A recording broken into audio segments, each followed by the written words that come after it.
আসসালামু আলাইকুম রহমতুল্লাহ।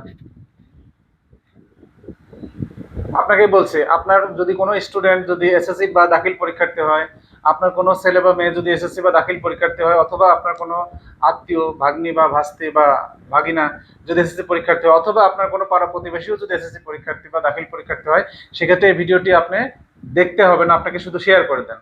তাহলে কি হবে, আপনার সেই ছাত্র বা আত্মীয় পরিজন এই ভিডিওটি দেখে উপকৃত হতে পারবে।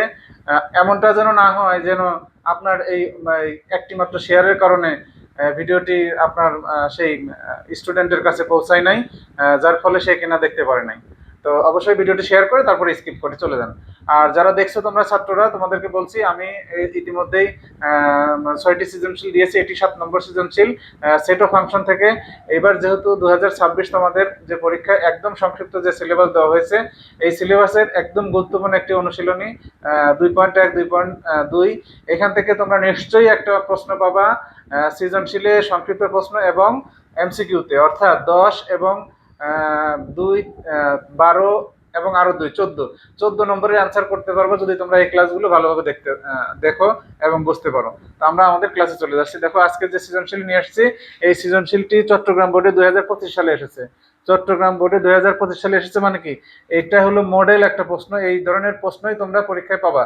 এখন দেখো, আমাদের এখানে লেখা আছে উদ্দীপকে ফাংশন অফ এক্স সমান 3x - 4/5x - 8 একটি ফাংশন, এবং 2 নম্বর উদ্দীপকে দেওয়া আছে একটি রিলেশন বা অন্যয়, যেখানে এস সমান দেওয়া আছে x, y, যেখানে x belongs to A, y belongs to B এবং y মাইনাস এক্স সমান 1, আর যেখানে এ সমান দেওয়া আছে -2, -1, 0, 1 to 3। প্রথম কি করতে বলা হয়েছে আমাদেরকে, ফাংশন অফ -3 এর মান নির্ণয় করতে বলা হয়েছে। আর দ্বিতীয়টিতে ফাংশন অফ 1/x² - 1 এবং বাই ফাংশন অফ 1/x² + 1 এর মান নির্ণয় করতে বলা হয়েছে। এবং গ নম্বর প্রশ্ন দেওয়া আছে এক্স অন্যটিকে তালিকা পদ্ধতিতে নির্ণয় করে তার রেঞ্জ নির্ণয় করো। এখন দেখো, এই ধরনের প্রশ্নই কিন্তু আসে, একটা ফাংশন দিয়ে আসে, একটা রিলেশন দিয়ে আসে, এবং একটি ফাংশনের মান দিয়ে থাকে। এখানে তোমরা কোনো কোনো প্রশ্নে দেখা যায় যে আমাদের সেট নির্ণয় করার কথা বলা থাকে। তো এখানে সেট নির্ণয় করা নাই, পুরো প্রশ্নটি এসেছে আমাদের ফাংশন অধ্যায় থেকে। তো ফাংশন অধ্যায়ে যখন আমরা করব, তখন ফাংশন অধ্যায়টি অনেকের কাছে সেট অধ্যায় থেকে সহজ মনে হয়। দেখা যাক। এখন দেখো, ফাংশন অফ ক নম্বরে আমরা উদ্দীপকের সাহায্যে করব। ক নম্বরে দেওয়া আছে কি, ফাংশন অফ এক্স সমান 3x - 4 বাই কত 5x - 8। এখন আমাদেরকে কি নির্ণয় করতে বলা হয়েছে, ফাংশন অফ -3 সমান। এখন দেখো, যেখানে যেখানে আমাদের এক্স আছে সেখানে সেখানে আমরা -3 বসাই দেবো। তাহলে 3 ইন্টু -3 বা -4, 5 ইন্টু -3 -8। এখন দেখো, এই 3 এবং এই 3 গুণ করলে কত হবে, 9। এবং যেহেতু মাইনাস এবং প্লাসে কি হয়, মাইনাস -4, এবং 5 এবং 3 গুণ করলে আমরা পাবো 15, এবং সাথে মাইনাস। আর এই পাশে কত আমরা পাচ্ছি, -8। এখন দেখো, এখন মাইনাস দুইটাই আছে, উপরে দুইটা সংখ্যার আগেই মাইনাস চিহ্ন দেওয়া আছে, অর্থাৎ একই রকম চিহ্ন আছে। আমরা জানি একই রকম চিহ্ন থাকলে আমাদের কি করতে হয়, যোগ করতে হয়। তাহলে 9 এবং 4 যোগ করলে কত হবে, 13, এবং যে কোনো একটি মাইনাস চিহ্ন আমরা বসাই দেবো। একইভাবে 15 এবং 8 একই রকম যোগ করতে হবে। 15 8 কত হবে, 8 5 13 23। তাহলে কি হবে, এটারও মাইনাস। তাহলে উপরে হলো -13, নিচে হলো -23। এখন দুই পাশের উপর নিচের যে মাইনাস, এটা কেটে যায় আমরা কত পাবো লাস্টে, 13/23। এটা হলো আমাদের অতএব ফাংশন অফ -3 সমান 13/23। এটা হলো আমাদের ক নম্বর প্রশ্নের উত্তর। তো এই ধরনের সমস্যা তোমরা সৃজনশীলে পেতে তো পারোই। এছাড়া তোমাদের সংক্ষিপ্ত যে প্রশ্নের যে নতুন ভার্সন শুরু হয়েছে এবার, সেখানেও পেতে পারো, এবং এমসিকিউতে তো অবশ্যই পাবা এই ধরনেরটা। এখন দেখো, এই উদ্দীপক এটাই থাকবে। এখন আমাদের এই উদ্দীপকের সাহায্যে খ নম্বর প্রশ্নেরও সমাধান করতে হবে। দেখো, খ নম্বর প্রশ্নে কি আছে, খ নম্বর প্রশ্ন আছে ফাংশন অফ 1/x² -1 আর বাই ফাংশন অফ 1/x² + 1। তাহলে খ এর সমাধান আমরা কি করব, আগের উদ্দীপকটি আমরা লিখে নেব। তাহলে ফাংশন অফ x সমান 3x - 4 বাই 5x - 8। এখন দেখো, এখান থেকে আমরা কি করব, ফাংশন অফ 1/x² বসাই দেবো। তাহলে যেখানে যেখানে x আছে সেখানে সেখানে কি হবে, 3 into 1 by x square minus 4, 5 into 1 by x square minus 8। বাম পাশে আমাদের যেটা আছে সেটা আমরা লিখবো function of 1 by x square. এখন দেখো 3 বাই এক্স স্কোয়ার লিখে দিই আমরা, আর মাইনাস 4, এখানে আছে কি 5 বাই এক্স স্কোয়ার মাইনাস 8।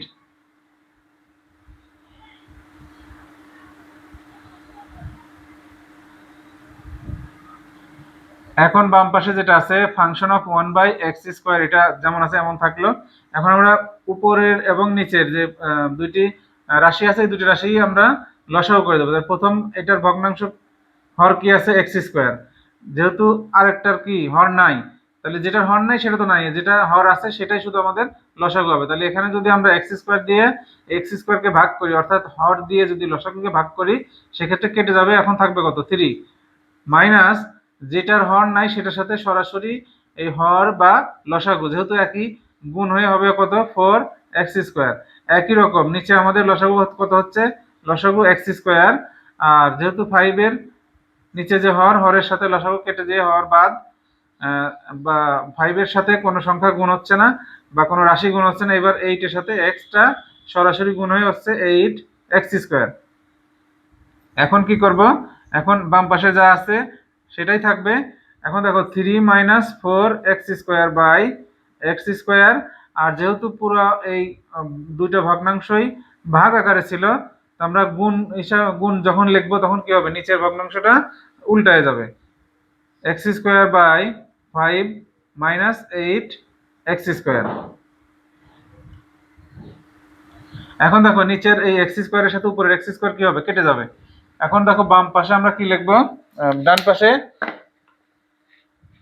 আমাদের এই পাশের যে মান ছিল সেটা তো থাকবে 1 by x square. Function of 1 by x square সমান কি পাইছি আমরা, 3 minus 4 x square by 5 minus 8 x square.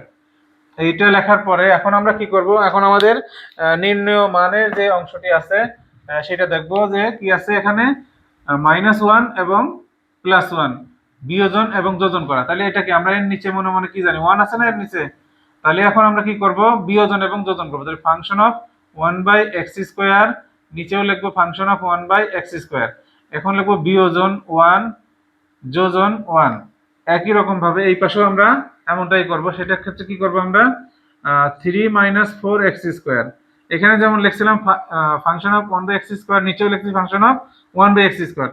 ডান পক্ষেও ঠিক একইভাবে উপরে যেভাবে লিখছি 3 মাইনাস 4 এক্স স্কোয়ার, এখানেও লিখবো আমরা, উপরেও আগে লিখবো 3 মাইনাস 4 এক্স স্কোয়ার, নিচেও আমরা সেভাবে আগে লিখবো 3 মাইনাস 4 এক্স স্কোয়ার।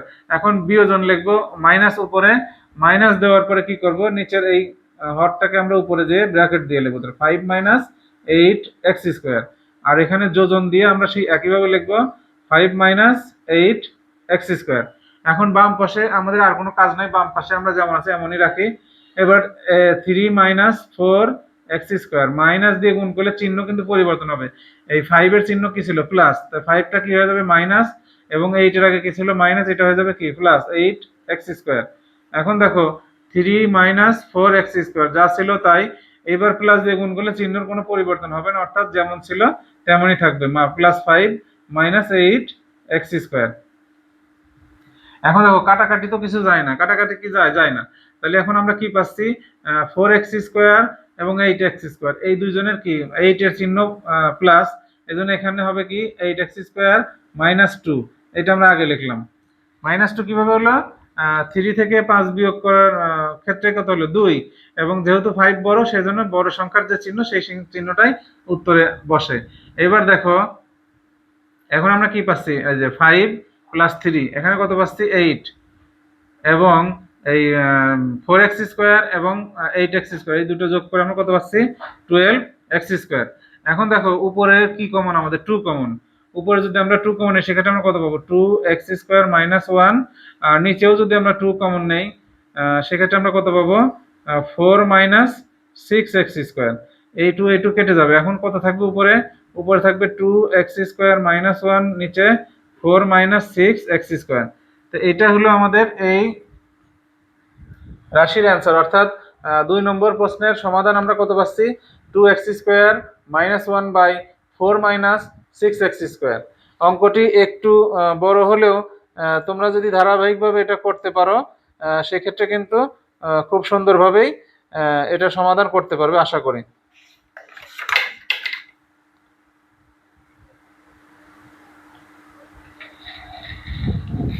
এরপরে আমরা পরবর্তী যে সমস্যাটি আছে আমরা সেটার সমাধানে যাব। এবং পরবর্তী সমস্যাটা কি আছে, একটি রিলেশন দেওয়া আছে, সেই রিলেশনের থেকে আমাদেরকে কি করতে হবে, তালিকা পদ্ধতি থেকে নির্ণয় করতে হবে এবং সেখান থেকে রেঞ্জ নির্ণয় করতে হবে। তো রেঞ্জ মানে কি, যেটা হলো শেষে যে উত্তর আসে উত্তরের মধ্যে মধ্যে শেষের যে উপাদানগুলো প্রত্যেক জোড়ার এই শেষের উপাদানগুলোকে রেঞ্জ বলে, আর প্রথম উপাদানগুলোকে কি বলে, ডোমেন। তো এখানে ডোমেন নির্ণয় করতে বলা হয় নাই, কিন্তু তোমরা ডোমেন নির্ণয় করতে শিখবে এর সাথে সাথেই। এখন দেখো গ নম্বর প্রশ্নের ক্ষেত্রে আমরা যে রিলেশনটা আছে রিলেশনটা আগে লিখি, x, y such that x belongs to a, y belongs to a এবং y minus x সমান 1। আর যেখানে কি আছে a সমান দেওয়া আছে কত, -2 -1 0 1 2 3।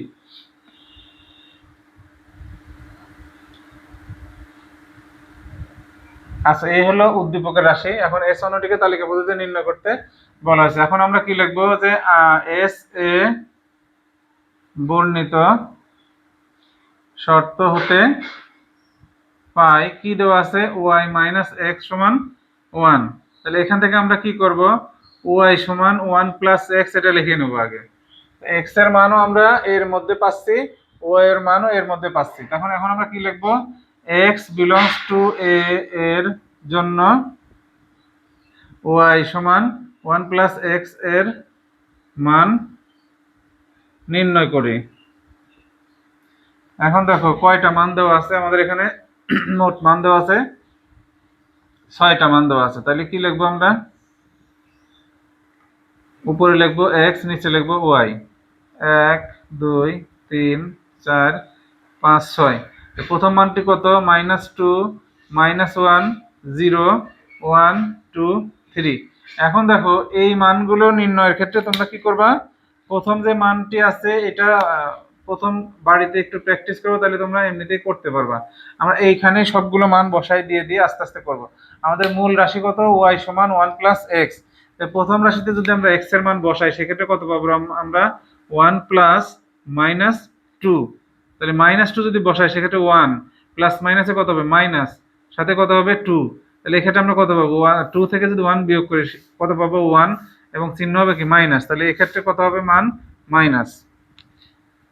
একইভাবে আমরা যদি দ্বিতীয়টি করতে যাই সেক্ষেত্রে কত পাবো আমরা মান, সেক্ষেত্রে দেখো আমরা মান পাচ্ছি কত, -1। তাহলে 1 প্লাস -1, 1 প্লাস মাইনাসে মাইনাস এবং 1, 1 থেকে 1 বিয়োগ করলে কত হবে, 0। তাহলে এই মানটি হবে 0। পরবর্তী মান কত, পরবর্তী মান হলো 1। পরবর্তী মানটি কত আমাদের, পরবর্তী মানটি হলো 0। তাহলে 1 প্লাস 0, 1 প্লাস 0 যখন হবে তখন কত, 1 এর সাথে 0 যোগ করলে কত হবে, 1। তাহলে এটা হবে 1। এরপরের মানটি কত, এরপরের মানটি 1, 1 এর সাথে 1 যোগ করলে কত পাবো আমরা, 2। এরপরের মানটি কত, 2। তাহলে 1 এর সাথে যদি আমরা 2 যোগ করি সেক্ষেত্রে আমরা কত পাবো, মান 3। একইভাবে আমরা যখন x এর মান যখন 3 বসাবো তাহলে কত হবে, 3 বসালে এখানে মান হবে কত, 4। এখন দেখো প্রত্যেকটাই কিন্তু x এর মান, এটাও x এর মান, x এর মান, x এর মান, x এর মান, x এর মান। আমরা 6টা x এর মানের জন্য 6টা y এর মান পেয়ে গেলাম। এখন দেখো কোন মানটা আমাদের এই a সেটের মধ্যে নাই, a সেটের মধ্যে নাই কোনটা, a সেটের মধ্যে কিন্তু -1 আছে, 0 আছে, 1 আছে, 2 আছে এবং 3 আছে, নাই শুধু 4। তাহলে আমরা কি লিখবো, 4 is not belongs to বা does not belongs to কি, a। আর কি আছে, 4 এর যে জোড়া, তাহলে সেটা আমরা লিখবো যে 3,4 is not belongs to, পুরা যে রিলেশনটা তার নাম কি, s। অতএব s সমান, এখন বাকি যে সেটগুলো আছে সেগুলো আমরা লিখে দেবো। তাহলে কি কি আছে, -2 জোড়া, -1 এক জোড়া, -1 0 এক জোড়া, তার সাথে কি আছে 0 1 এক জোড়া, এবং কি আছে 1 2 এক জোড়া, সাথে কি আছে 2 3, এই মোট 1 2 3 4 5 জোড়া। শুধু এক জোড়া বাদ গেছে, কি কারণে বাদ গেছে? কারণ ওয়াই সেটের বা ওয়াই এর যে মান 4, সেই মানটি আমাদের এ সেটের মধ্যে নাই, এই কারণে এই জোড়াটা বা 4টা বাদ গেছে। এখন আমাদেরকে নির্ণয় করতে বলা হয়েছে রেঞ্জ সমান, যে রেঞ্জ এস সমান কত, এবং ডোমেন যেহেতু নির্ণয় করতে বলা হয় নাই, তারপর আমরা ডোমেনের মানটা লিখে দিই। আমরা কি লিখবো, যে রেঞ্জ এস সমান, এখন দেখো রেঞ্জ মানে কি, আমরা আগেই বলছি রেঞ্জ মানে হলো প্রত্যেক জোড়ার শেষ যে উপাদানগুলো আছে সেগুলোর নামই রেঞ্জ। তাহলে প্রত্যেক জোড়ার প্রথম জোড়ার শেষ উপাদান -1, দ্বিতীয় জোড়ার শেষ উপাদান 0, তৃতীয় জোড়ার শেষ উপাদান 1, এবং চতুর্থ জোড়ার শেষ উপাদান 2, পঞ্চম জোড়ার শেষ উপাদান 3। তাহলে এইগুলো হলো রেঞ্জ। এই পর্যন্তই তোমাদের যে নির্ণয় মান করতে বলা হয়েছিল তার উত্তর। এখন এর সাথে আমরা প্রাসঙ্গিক যেহেতু, এটা আমরা লিখে দিই, তাহলে ডোমেন বা ডোম এস সমান, একইভাবে আমরা প্রথম উপাদানগুলো লিখে দেবো। তাহলে ডোমেন -2, এরপরে আছে -1, তারপর আছে 0 1 এবং 2, এইগুলো হলো ডোমেন সমান ডোমেন এস সমান। আশা করছি তোমরা এই ক্লাসটি বা এই ভিডিওটি দেখার সাথে সাথেই এই রিলেশন বা ফাংশনের যে প্রশ্নগুলো সাধারণত পরীক্ষায় থাকে, তাহলে এইগুলো তোমরা খুব ভালোভাবেই বুঝতে পারছো। আর যদি কোথাও কোনো বুঝতে সমস্যা হয় সেক্ষেত্রে তোমরা কমেন্টসে জানাও। আর যদি তোমাদের ভিডিওটি ভালো লেগে থাকে তাহলে অবশ্যই লাইক, কমেন্টস এবং শেয়ার করে দিবে। আর যারা নতুন দেখছো পেজটিতে, তারা অবশ্যই পেজটিকে ফলো দিবে, এবং যারা চ্যানেল থেকে দেখছো তারা অবশ্যই চ্যানেলটিকে সাবস্ক্রাইব করবে এবং নোটিফিকেশন অন রাখবে, যাতে এই ধরনের ভিডিও যখনই আপলোড হবে তখন তোমরা সাথে সাথে দেখতে পারো। ধন্যবাদ শেষ পর্যন্ত ভিডিওটি দেখার জন্য। আসসালামু আলাইকুম ওয়া রাহমাতুল্লাহ।